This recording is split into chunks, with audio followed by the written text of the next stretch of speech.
हाँ जी, अब जो है वो मैं आपको क्रोमेटोग्राफी पे फिर से ले आता हूँ। मैंने आपको क्रोमेटोग्राफी के बारे में बोल दिया कि क्रोमेटोग्राफी जो है वो किसी डाई के एक रंग में से उसके पिगमेंट को अलग करने के लिए यूज की जाती है। इसका उपयोग कहाँ कहाँ करते हैं, तो पहला तो आपने देख लिया किसी डाई के जो है वो अलग अलग रंगों को पृथक करने में या फिर पिगमेंट्स को पृथक पृथक करने में किया जाता है। उसके बाद दूसरा प्रयोग देखा आपने, दूसरा उपयोग देखा किसी पत्ते, कोई जो प्राकृतिक पत्ते वगैरह होते हैं उसके उसमें कलर कौन कौन से मौजूद हैं उसको पता करने के लिए भी क्रोमेटोग्राफी का यूज किया जाता है। एक और उपयोग है इसका, पहला उपयोग ये हो गया, दूसरा उपयोग ये हो गया, तीसरा उपयोग इसका एक और है जो कि अपने आप में विशिष्ट है, अपने आप में इंपॉर्टेंट है, आपको जनरल नॉलेज की बात सिखाता है। वो तीसरा उपयोग क्या है इसका? तीसरा उपयोग है इसका, इसी क्रोमेटोग्राफी का यूज जो है वो ड्रग टेस्ट करने में किया जाता है। ड्रग क्या होते हैं? जिस चीज को अपन यहाँ पर जैसे अपन को बुखार होता है तो बोलते दवाई ले आओ, दवाई ले आओ, तो वो दवाइयों को ही इंग्लिश में जो है वो ड्रग कहा जाता है ना। या फिर अपने यहाँ जो है वो गोली बोलते हैं, गोली, वो उसको टैबलेट बोलते हैं, ऐसी कैप्सूल तो सही बोलते हैं अपन, कैप्सूल को अच्छा हुआ कोई नया नाम नहीं दिया, नहीं तो पता नहीं इंडिया में क्या बोलने लगते हैं उसको, है ना। तो वो जो दवाइयाँ होती है उनको ड्रग्स बोलते हैं। वो ड्रग्स में कौन कौन से केमिकल हैं उनका पता लगाने के लिए क्रोमेटोग्राफी का यूज किया जाता है। इसी के साथ साथ आपने कभी डोप टेस्ट का नाम सुना है क्या? डोप टेस्ट नहीं सुना तो अब बता रहा हूं मैं। एक टेस्ट होता है डोप टेस्ट। क्या होता है ये डोप टेस्ट और क्यों किया जाता है, किस लिए किया जाता है, उसी का वही है आपका तीसरा इसका यूज क्रोमेटोग्राफी का, उसको बोलते हैं डोप टेस्ट। डोप टेस्ट करने में जो है वो इसका यूज किया जाता है। अब ये डोप टेस्ट क्या है, कहाँ यूज किया जाता है, क्यों किया जाता है और कैसे क्रोमेटोग्राफी इसमें यूजफुल है, उस पर बात करते हैं। डोप टेस्ट क्या होते हैं? तो कई बार ऐसा जब आप देखते हो एथलीट्स को, देखते हो जैसे एथलीट्स क्या होते हैं, जैसे आपने गेम्स देखे होंगे, ओलंपिक गेम्स का नाम सुना होगा, उसमें धावक होते हैं, दौड़ लगाते हैं, वो 100 मीटर की दौड़, 200 मीटर की दौड़, 400 मीटर की दौड़।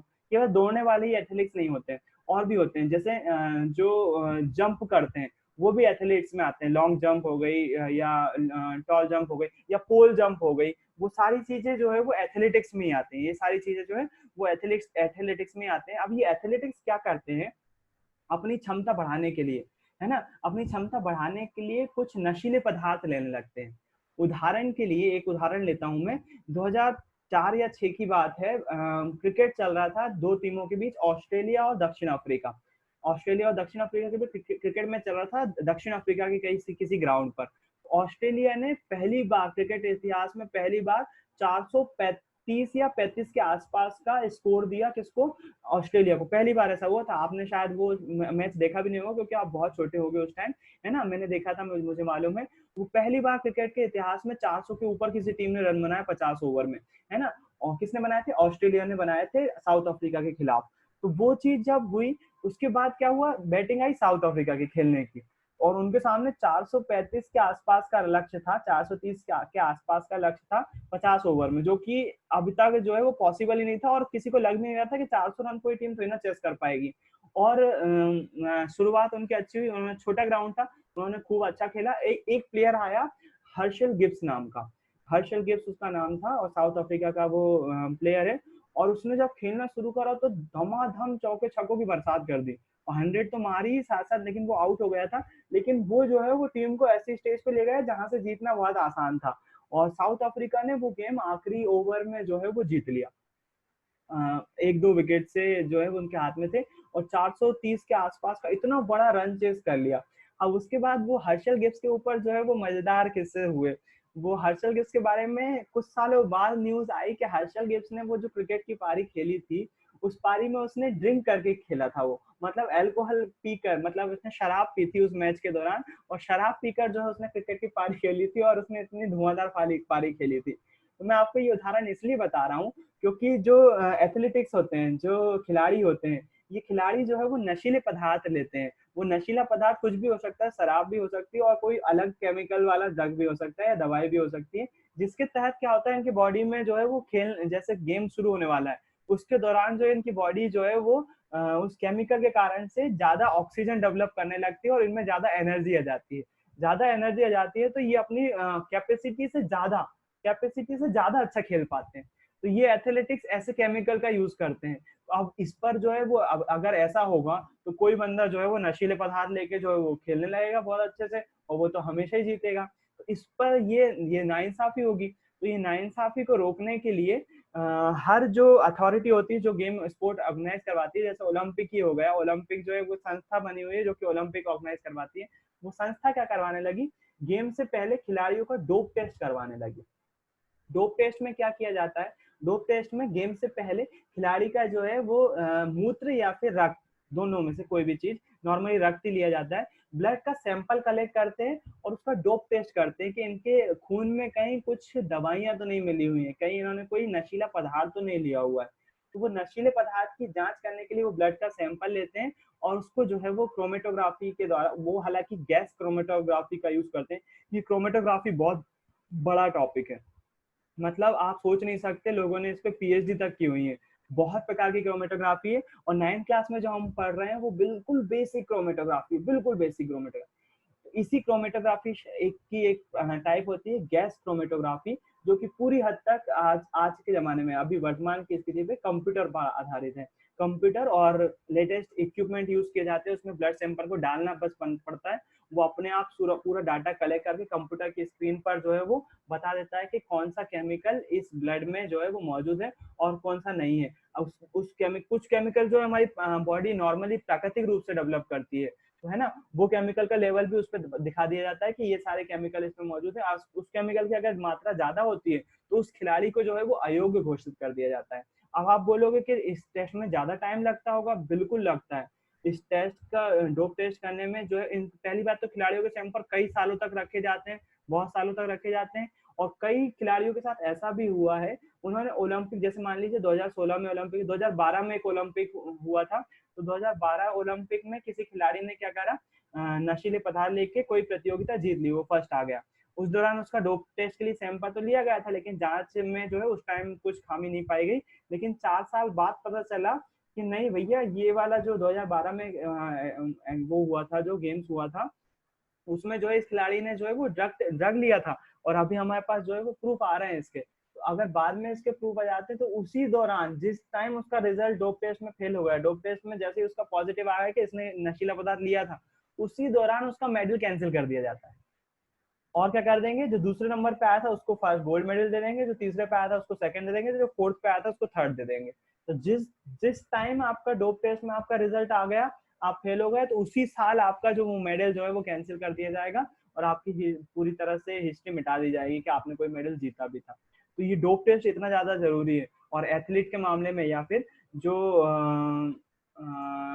वो होते हैं, क्या बोलते हैं, खिलाड़ी होते हैं, उनके मामले में ये बात जो है वो जरूरी हो जाती है।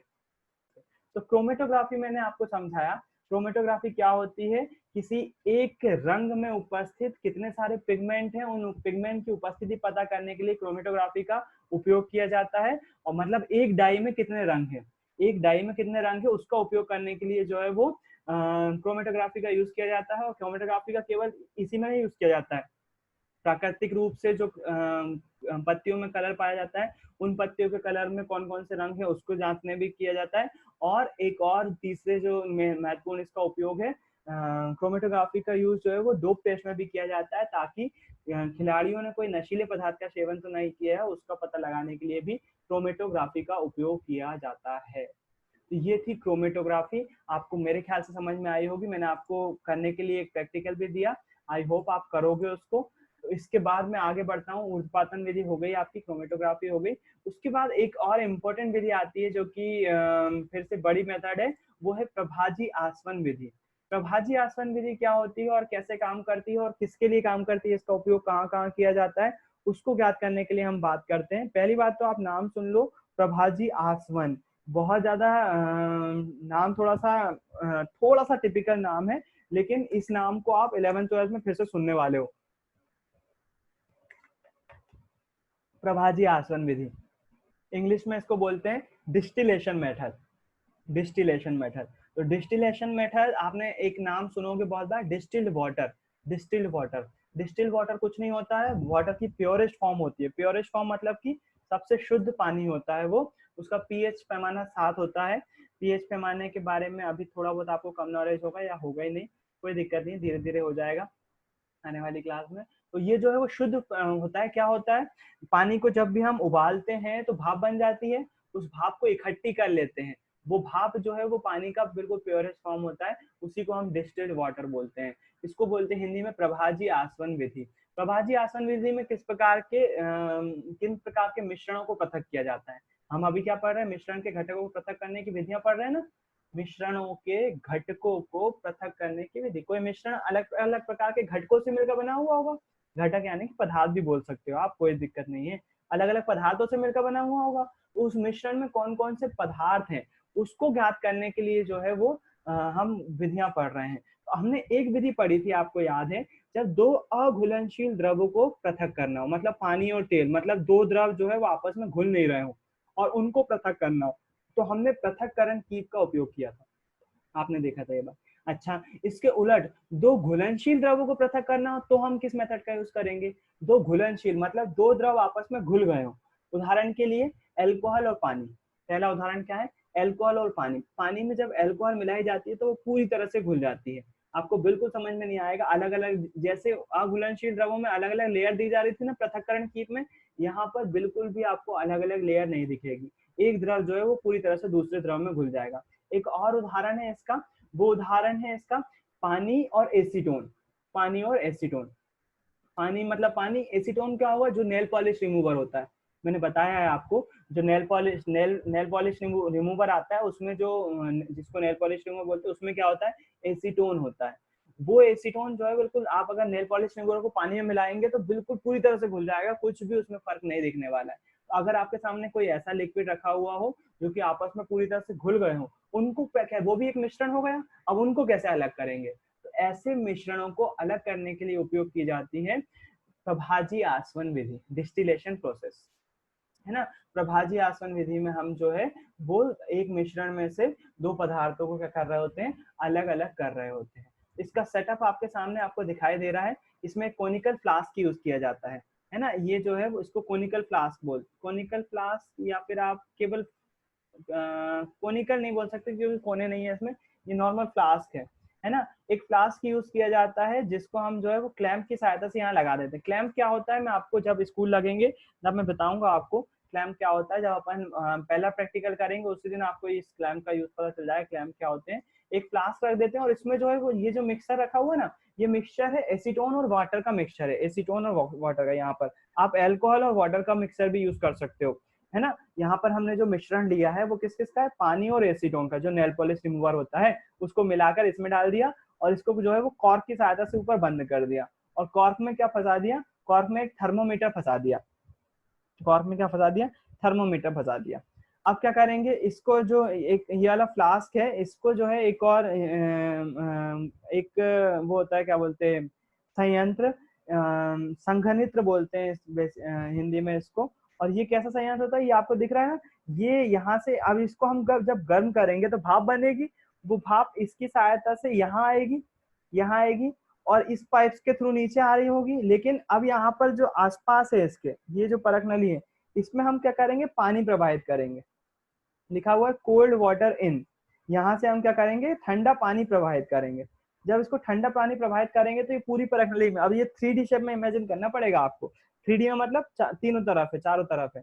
यहाँ से पानी भेजा, ये पानी जो है इस पाइप के आजू बाजू ऐसा घूमता हुआ ऊपर की तरफ जाएगा और यहाँ से निकल जाएगा।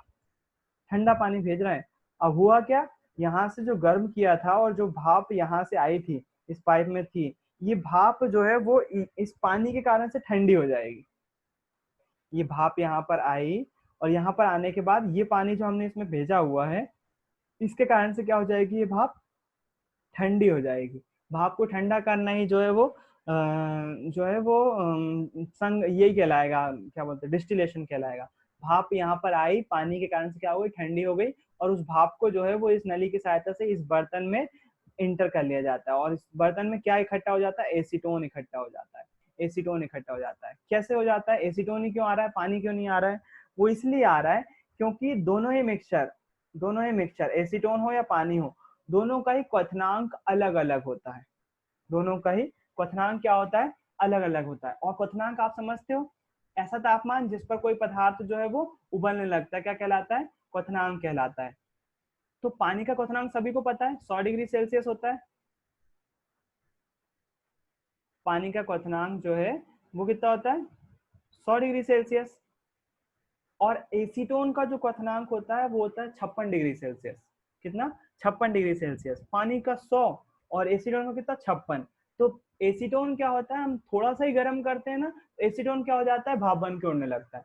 भाप क्वथनांक हो जाएगा, मतलब गैस में कन्वर्ट होना। क्वथनांक मतलब यही होता है ना, गैस में कन्वर्ट होना। तो एसीटोन क्या करता है, 50 डिग्री 56 डिग्री सेल्सियस पर ही जो है वो भाप में कन्वर्ट हो जाता है। भाप में कन्वर्ट होकर नली की सहायता से कहाँ जाता है, संघनित्र में आ जाता है। संघनित्र में आकर क्या हो जाता है, पानी जो है उसके आजू बाजू बहता रहता है, जिससे क्या हो जाता है, वो ठंडी हो जाती है वो भाप। और ठंडी हो जाती है तो भाप ठंडी होगी तो क्या होगा, दूध देखा आपने, दूध जब गर्म करते हो किसी प्लेट से ढक दोगे आप, तो आप देखो स्टार्टिंग में तो भाप जम रही होती है, लेकिन जब दूध ठंडा हो जाता है तो आप अगर प्लेट उठा के देखोगे तो पानी जैसा रह जाता है, पूरा पानी जो है वो नीचे गिर रहा होता है। सब्जी के साथ भी ऐसे ही होता है, भाप को यदि हम ठंडा करते हैं तो वो लिक्विड में कन्वर्ट हो जाता है। एसीटोन के साथ भी ऐसे ही होता है। एसीटोन को जब गर्म किया तो वो भाप बन गई, भाप काय में आई, संघनित्र में आई, और वो संघनित्र में जो है वो क्या करके रखा हमने, ठंडा पानी उसको प्रवाहित करके रखा है। ठंडा पानी क्या करेगा, भाप को ठंडा कर देगा, और एसीटोन की भाप काय में कन्वर्ट हो जाएगी, एसीटोन में कन्वर्ट हो जाएगी, जो डॉट डॉट के फॉर्म में वहां पर जो बीकर रखा हुआ है उसमें इकट्ठी कर ली जाएगी, है ना। तो ये होती है प्रभाजी आसवन विधि, डिस्टिलेशन प्रोसेस। तो आपको समझ में आई होगी, समझ में आई पक्का। आज अपन ने दो मेथड देखी, एक क्रोमेटोग्राफी देखी, एक प्रभाजी आसवन देखी। बाकी अभी दो बातें और करना है, उसके बाद जो है वो अभी चैप्टर और भी बाकी है। उन दो बातों पे चर्चा करने के लिए मैं एक बार, वो वाले टॉपिक जो है वो छोटे छोटे हैं, हालांकि टाइम तो लगेगा फिर भी उसको समझाने के लिए। मैं जनरल नॉलेज की बातें आपको ज्यादा बता रहा हूँ ताकि आप बोरियत फील ना करो, ज्यादा बोर ना हो।